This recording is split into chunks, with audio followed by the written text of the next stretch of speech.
Καλημέρα σας φίλοι, σήμερα και πάλι κοντά σας με ένα νέο επεισόδιο της σειράς Tips by Κυρίτσης.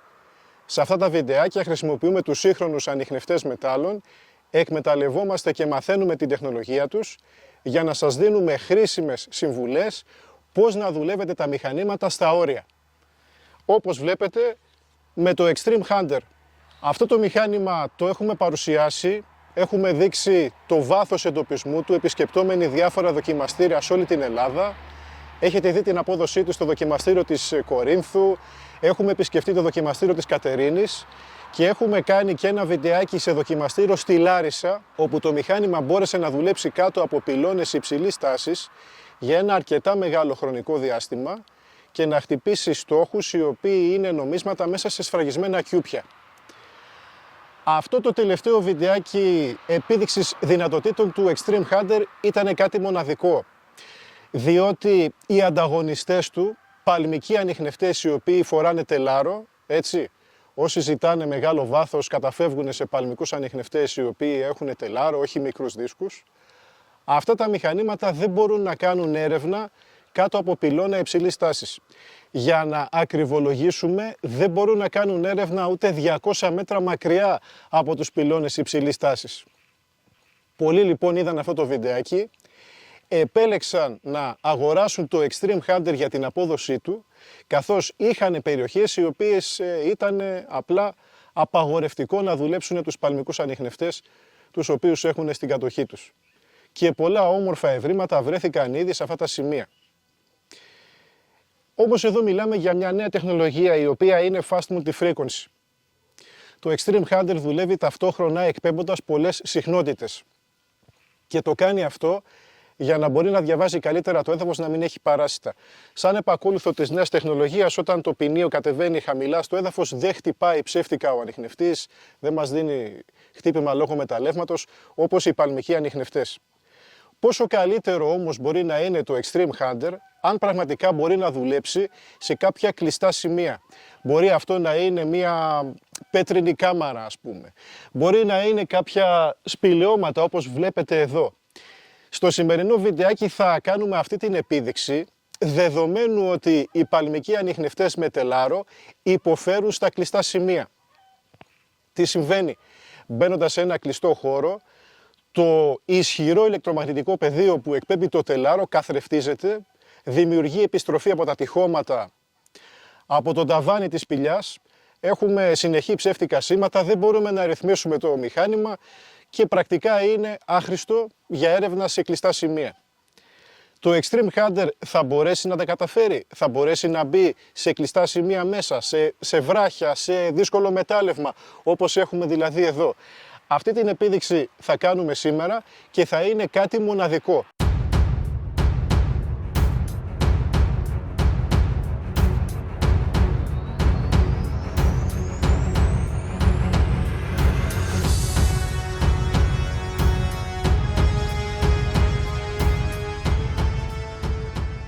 Ξεκινάμε λοιπόν την παρουσίασή μας.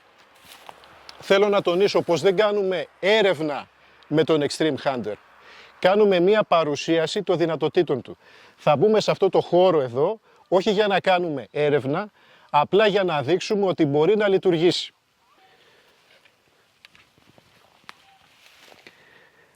Προκειμένου να κάνω ground balance, θα βρω ένα σημείο το οποίο έχει και χώμα και πέτρες. Ξεκινάω τον ανιχνευτή μετάλλων.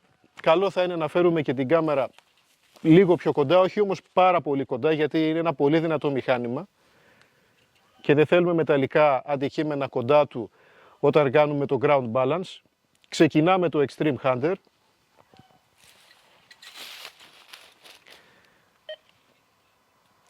Αυτόματα, όπως βλέπουμε, σκανάρει τις συχνότητες για να μην έχει παράσιτα από πυλώνες, κεραίες, ηλεκτρομαγνητικά σήματα, τα οποία προβληματίζουν τους παλμικούς ανιχνευτές με τελάρο, όπως ανέφερα πριν. Ρυθμίστηκε αυτόματα με τις συχνότητες οι οποίες μπορεί να υπάρχουν εδώ στο περιβάλλον μας, κεραίες, πυλώνες. Πάμε τώρα να το ρυθμίσουμε εμείς με το έδαφος. Κρατάω το κουμπάκι εδώ παρατεταμένα. Όταν μου το ζητήσει, το χαμηλώνω κάτω στο έδαφος, σε ένα σημείο το οποίο είναι το τυπικό της περιοχής, εδώ να έχει και χώμα δηλαδή και πέτρες. Αυτό πιάνει τον αριθμό εδάφους. Μετά μπορούμε να ξεκινήσουμε την έρευνά μας.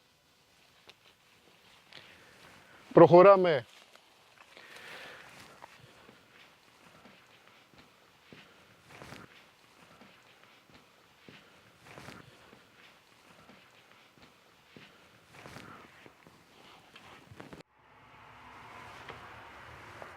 εδώ, θα πάρουμε μία πρώτη γεύση.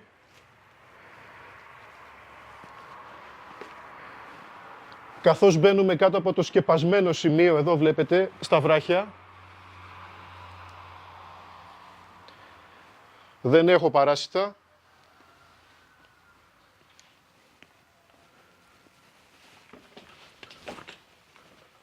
Και προχωράω.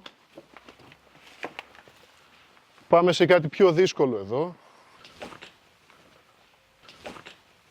Δηλαδή μιλάμε χώμα και πέτρες.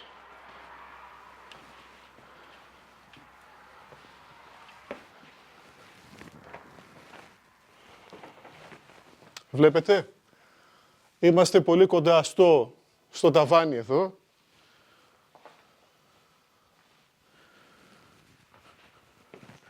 Το μηχάνημα όμως είναι ήσυχο. Μπορώ να το μηδενίσω εδώ με το βράχο.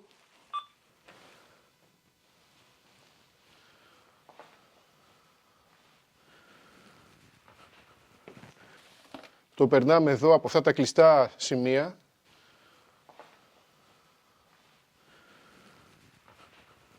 Και θα βρούμε και στόχο εδώ, για να τα ακούσετε πώς χτυπάει.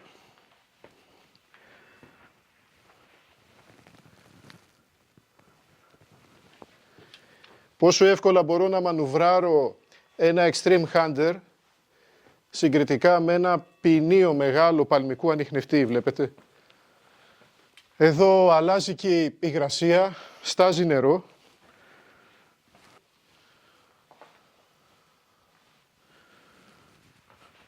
Είναι πολύ πιο υγρά εδώ πέρα, όπως βλέπετε στάζει. Όμως το μηχάνημα παραμένει ήσυχο. Και εδώ έχω ένα μεταλλικό αντικείμενο, μια λαμαρίνα. Ακούστε πώς έχουμε στόχο.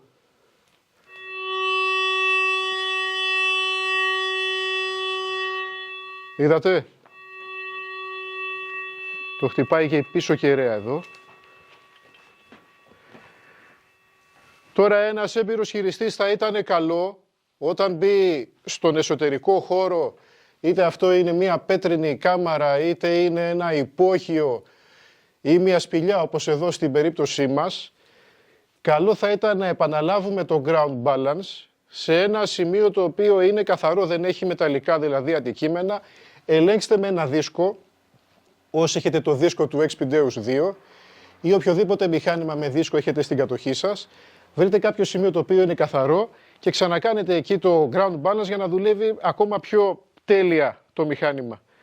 Εδώ είμαστε πάνω σε ένα σκάμα. Δεν ξέρω αν βρέθηκε εδώ ο θησαυρός, φίλοι μου. Το περνάμε πάνω από το σκάμα.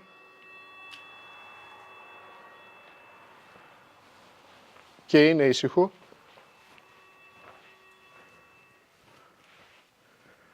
Το βλέπετε πόσο ήσυχο είναι.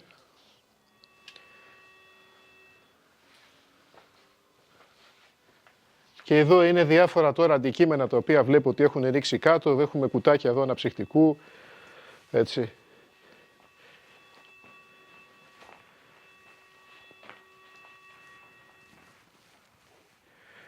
Και το αντιλαμβάνεται βέβαια ο ανιχνευτής αυτό το αντικείμενο.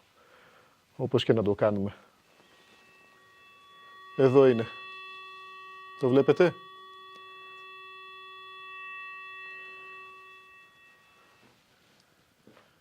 Όσο και να τα δυσκολέψουμε τα πράγματα, το Extreme δουλεύει άψογα. Προχωράμε, να συνεχίσουμε την παρουσίασή μας.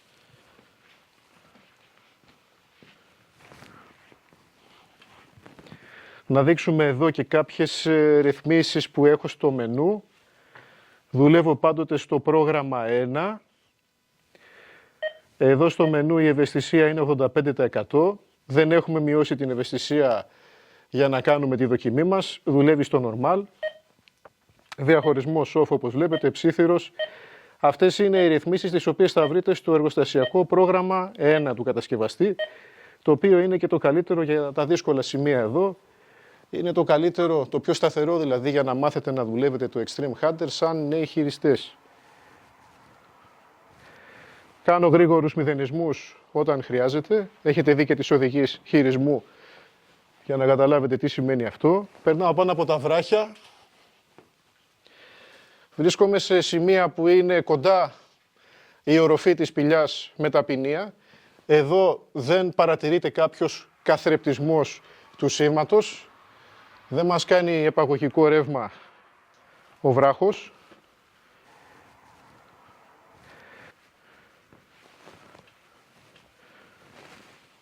Προχωράμε και εδώ. Εδώ έχουμε κάποιο άλλο σκάμα εδώ. Έχουμε υγρασία πάλι βλέπω.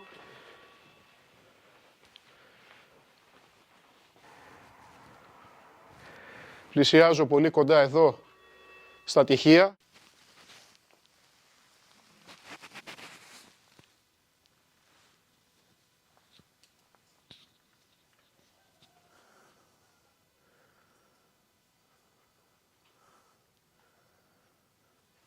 Και το μηχάνημα δουλεύει σταθερά.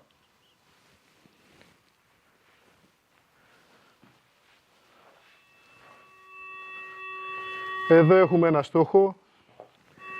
Είναι ένα σιδερένιο και ένα αλουμινένιο εδώ κομμάτι από αναψυκτικό. Ερχόμαστε πάλι εδώ, κοντά στα τυχεία. Το ακούτε? Πολύ ήσυχο. Αν ήμασταν με ένα δίσκο, οποιοδήποτε ανιχνευτεί με δίσκο, μέσα σε αυτό το περιβάλλον, θα είχατε ακούσει το λιγότερο 50 χτυπήματα τώρα. Τα οποία θα ήταν πόματα, σύρματα, καπάκια αναψυκτικού. Και εδώ έχουμε πάλι ένα στόχο. Το βλέπετε εδώ, μεταλλικό, μικρό όμως.